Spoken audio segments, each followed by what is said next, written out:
And let's turn now to the border crossing between India and Pakistan, where just a short while ago, the Indian Air Force pilot who was shot down over Pakistan earlier this week was returned home. Pakistani Prime Minister Imran Khan called the move a gesture for peace to reduce the tensions that erupted this week over the disputed Kashmir region. But fighting between the Southeast Asian giants is still continuing there, with Pakistan reporting 4 civilians killed by Indian shelling over that border. And Indian President Narendra Modi so far refusing Imran Khan's overtures. Well, for more on this story, let's go to New Delhi and speak with Mayuri Mukherjee. She's an Indian foreign policy and security analyst. And Mayuri, how is the return of that pilot playing out there in India? Thanks for having me. So there's a lot of celebration and the mood is very jubilant.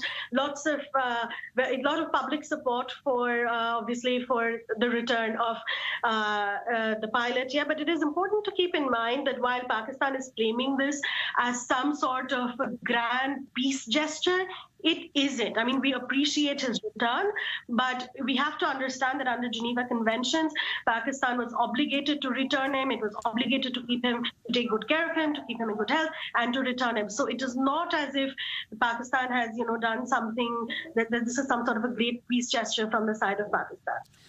But even given that, Mayuri, let me ask you, Imran Khan has called for direct peace talks with Prime Minister Modi.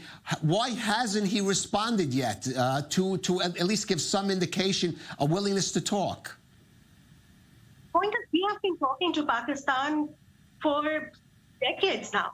And Prime Minister Modi, in fact, earlier in his tenure was criticized for the peace overtures that he had made at that time. Remember, after the Pathankot attack, there was a joint terror investigation that happened. We had the Pakistanis here in India investigating together, and the Prime Minister here was criticized for that.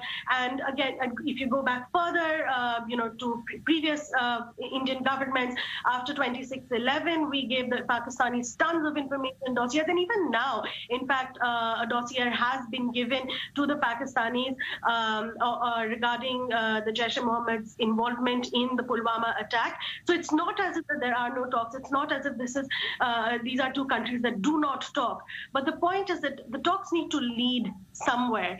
And from the Indian side, there's just been the sort of disappointment that while we talk, there are never any results, and talks cannot go hand in hand with terror. There is no point in saying, "Oh, let's talk," when people from your country are coming in to and launching terror attacks. That just doesn't make sense.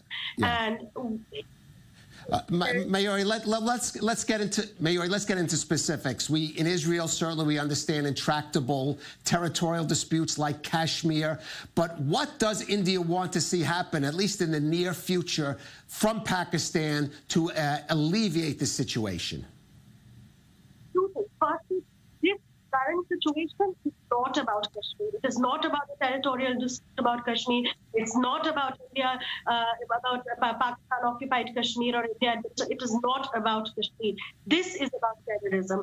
This is about the terror attacks that Jaish-e-Mohammed launched specifically on February 14, the Pulwama attack, but also generally about the fact that Pakistan has used terrorism as a state policy against India.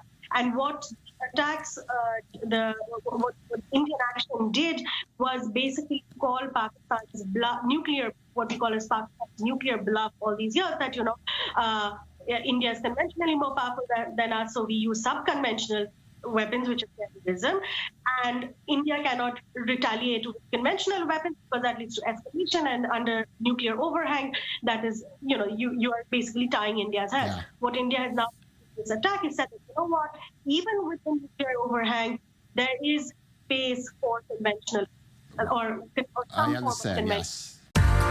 yes.